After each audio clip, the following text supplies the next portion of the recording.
So my name is Jeffery, originally from San Diego, California, raised in Little Rock, Arkansas, and currently an activist in Little Rock. I call myself a local Blacktivist. So I do a lot of community work, community engagement, help with incarcerated individuals and other things like that. And so what got me to come into the welding program was actually, I had just got out.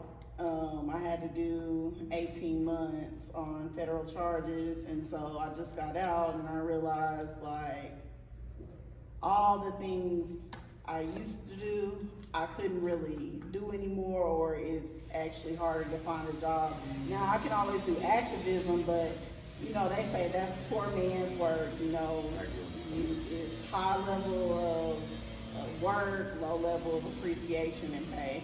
So I just wanted to dive into something that I could do, number one, with my background, and then number two, something that would provide a better life for me and my child, something I could be mobile with and possibly uproot from Arkansas at some point in time. So what made you think of welding? Was it something that you just thought of, or did someone say, hey, I think welding could be something you can do, or was you already looking into it? It was just something that fell on your plate and you was like, hey, I'll try that. Yeah, well, my homeboys, they actually went to welding school, but they didn't do anything with it. So, you know, I was just like, you know, I always wondered why they didn't. And so I really just up and thought, hey, welding. And so I saw the Goodwill commercial. Well, they were doing an interview with the news, and I saw all the different programs, and I was just looking over the programs, and I was like, what is something that I'll do that'll hold my attention, that I can make money off of? And I saw welding. So I actually know Portia outside of the Goodwill, and you know, talked to her about the program, and she basically got me hooked up. Got you hooked up there. So I know she told you about the new instructor. Yeah, she told me, she was like, yeah, he's good. He's gonna make sure you don't get left behind.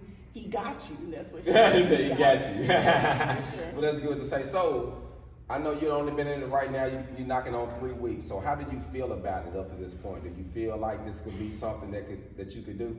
Yeah, I'm feeling good. I feel like you pipe my head up some days, but I really feel like I'm progressing, and I struggle with, I'm really hard on myself. So if I come in, like I think last week on Thursday, I was having like an off day. I just felt like I was just messing everything up. I couldn't like get the strike, and I was just like, damn.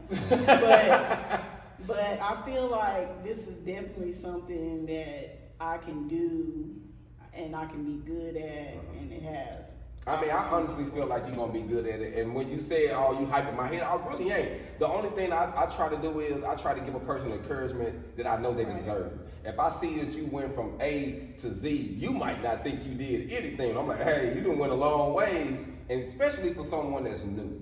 Because when you're new, you don't know what you're stepping into. Right. You're thinking of everything that could go wrong. You're questioning yourself. So I try to make it simple and just make it easy.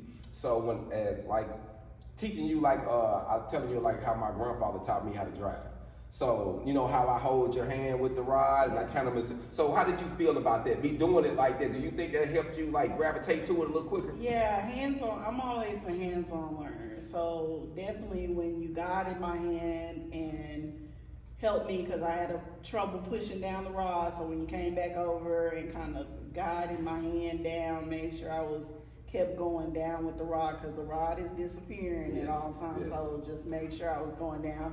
It definitely helped with as far as my speed and not long arcing. Not long arc. So you see, just in this small setting already, you already using terminology. Yeah. If I would knew no better family, I think she been welding for a while. So you already pick it up.